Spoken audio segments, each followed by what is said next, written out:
Hamıya salam. Bugün çox maraqlı və vacib bir mövzuya toxunacağıq. Kiber təhlükəsizlik. Amma bir fərqlə. Biz məsələyə bir hakkerin gözü ilə baxacağıq. Axı düşmənin necə düşündüyünü bilsək, özümüzü daha yaxşı qoruya bilərik, elə deyilmi? Gəlin, başlayaq. Baxın, gəlin söhbətə elə bu çox güclü cümlə ilə başlayaq. Ən zəif həlqə istifadəçi vərdişidir. Yəni, bu nə deməkdir əslində? Təsəvvür edin, ən bahalı, ən güclü antivirus proqramını almısınız. Amma sonra gələn tanımadığınız bir e-postdakı linkə bir anlıq diqqətsizliklə klikləyirsiniz. Vəssalam, bütün o müdafiə bir anda çökür. Deməli, əslində rəqəmsal təhlükəsizliyimizin açarı elə bizim özümüzdə, gündəlik vərdişlərimizdə gizlənir. Yaxşı, bəs bu qədər danışdığımız kiber təhlükəsizlik sözünün özü nə deməkdir? Gəlin çox sadələşdirək. Bu, bizim rəqəmsal evimizi, yəni telefonumuzu, kompüterimizi, bütün onlayn hesablarımızı pis niyyətli rəqəmsal oğrulardan qorumaq üçün istifadə etdiyimiz hər şeydir. Bütün alətlər, qaydalar, hər şey. İndi bəlkə də ağlınızdan belə bir sual keçir. Yaxşı, mən nə böyük bir şirkətəm, nə də tanınmış bir şəxs. Niyə kimsə məni hədəfə alsın ki? Əla sualdır. Gəl indi aydınlaşdıraq görək, bu məsələ şəxsən sizin üçün niyə ölüm-dirim məsələsi qədər vacib ola bilər? Birincisi və ən əsası məlumat sızmaları. Bir anlıq düşünün, parollarınız, bank kartınızın məlumatları, hətta ən şəxsi yazışmalarınız, bütün bunlar inanın ki, rəqəmsal dünyada hakerlər üçün əsl xəzinə sandığıdır və o sandığı qorumaq təbii ki, birbaşa sizin öz marağınızdadır. İkinci səbəb xidmətlərin davamlılığıdır. Təsəvvür edin, səhər uyanırsınız və bank hesabınıza girə bilmirsiniz ya da işlə bağlı vacib bir proqram işləmir. Niyə? Çünki kiber hücum olub. Bax, bu cür hadisələr gündəlik həyatımızı sözün əsl mənasında iflic edə bilər. Üçüncüsü, qanuni məsələlər. Bəlkə də bir iş sahibisiniz və ya hansısa məlumatlara cavab deyirsiniz. Əgər o məlumatları qoruya bilməzsəniz, bu təkcə etibar itkisi demək deyil, bu həm də ciddi qanuni cərimələrə səbəb ola bilər. Çünki qanunlar artıq həm şirkətlərdən, həm də bizdən məlumatları qorumağı tələb edir.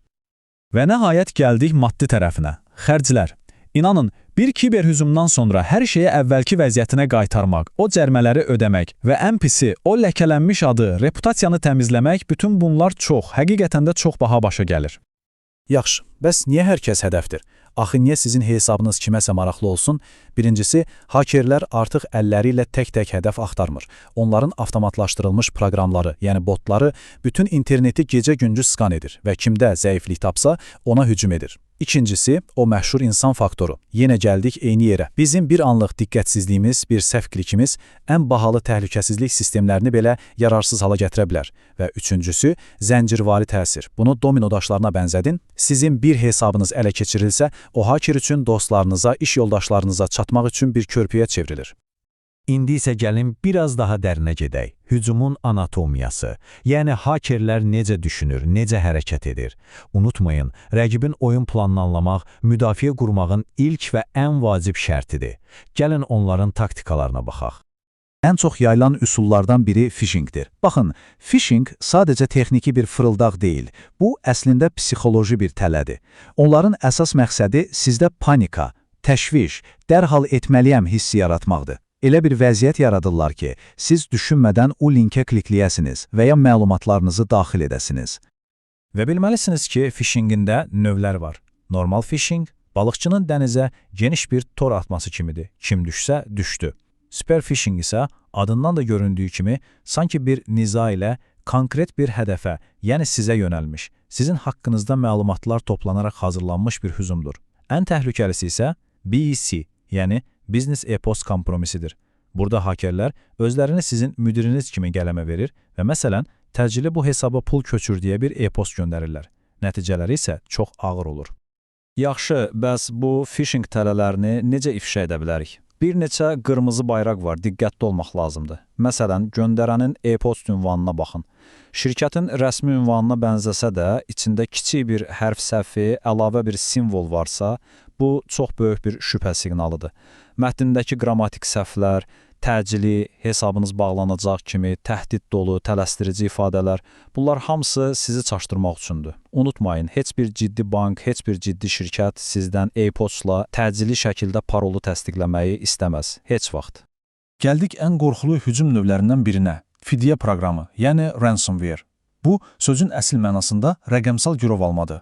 Bir virus kompüterinizə girir, bütün şəkillərinizi, sənədlərinizi, hər şeyi şifrələyir, yəni kilidləyir və onları geri qaytarmaq üçün sizdən fidyə, yəni pul tələb edir.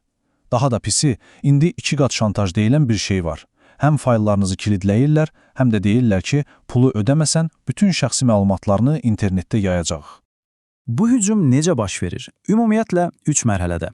Birinci addım girişdir. Haker ya bir phishing e-poçtu ilə ya da köhnəlmiş bir proqramdakı boşluqla sisteminizə sızır. İkinci mərhələ şifrələmə. Bu adətən arxa planda səssizcə baş verir. Heç ruhunuzda incimir. Bütün vacib fayllarınız bir-bir kilidlənir. Və nəhayət üçüncü mərhələ tələb. Bir gün kompüterinizi açırsınız ki, ekranda böyük bir yazı. Fayllarınız kilidlənib, geri almaq üçün filan qədər pul ödeyin. Yaxşı, bu qədər qorxulu ssenarilər bəsdir, indi keçək əsas məsələyə. Özümüzü necə qoruya bilərik? Gəlin sizin şəxsi müdafiə planınızdan, hakerlərin işini həqiqətən çətinləşdirən, hətta mümkünsüz edən vərdişlərdən danışaq. Baxın, bu siyahı sizin rəqəmsal qalanızın təməl daşlarıdır. İndi biz parol menecerləri və 2 faktorlu doğrulama kimi vacib mövzulara toxunacağıq, amma digərləri də az əhəmiyyətli deyil. Məsələn, link intizamı. Nədir bu? Hər gördüyünüz linkə körkəranə klikləmək əvəzinə bir anlıq dayanıb düşünmək. Proqramları daim yeniləmək, hakerlərin istifadə edə biləcəyi o açıq pəncərələri bağlamaq deməkdir. Və ya kafedə, hava limanında ictimai Wi-Fi-ya qoşulanda VPN istifadə etmək. Bu sanki məlumatlarınızı zirəhli bir maşınla göndərmək kimidir. Gəlin indi bu alətlərin bir neçəsinə daha dərindən baxaq.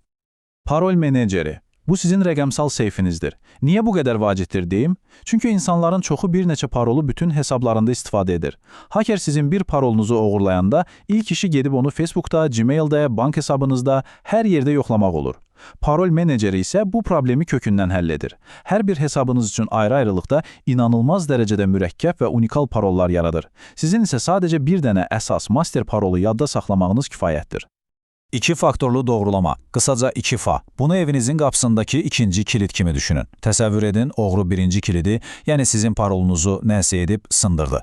Amma qapını aça bilmir. Niyə? Çünki ikinci kilidi açmaq üçün sizin telefonunuza gələn o bir dəfəlik koda ehtiyacı var.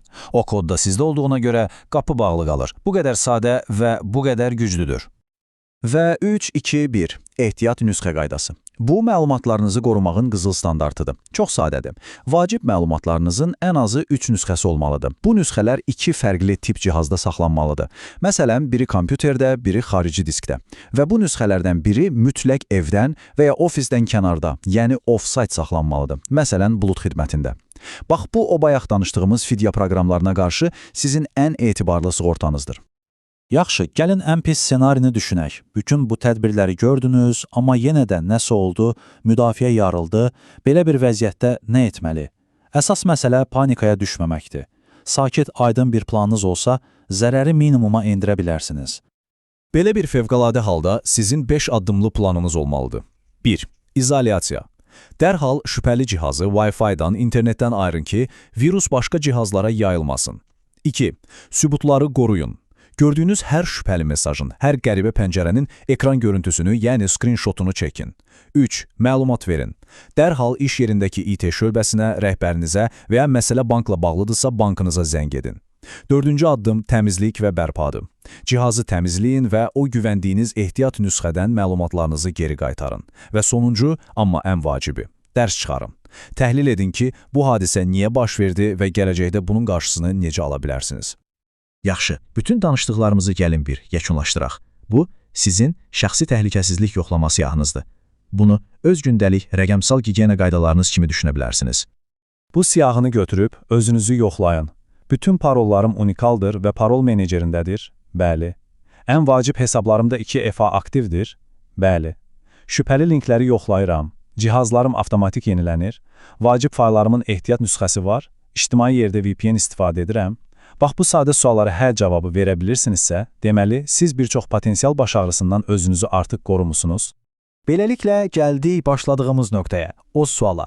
Ən zəif həlqəniz indi ən güclü müdafiənizdir? Bəli, insan faktoru, yəni biz özümüz ən zəif həlqə ola bilərik. Amma doğru biliklərlə, doğru vərdişlərlə həmin o zəif həlqə elə bizim ən güclü müdafiə qalxanımıza çevrilə bilər. Unutmayın. Seçim bizim öz əlimizdədir.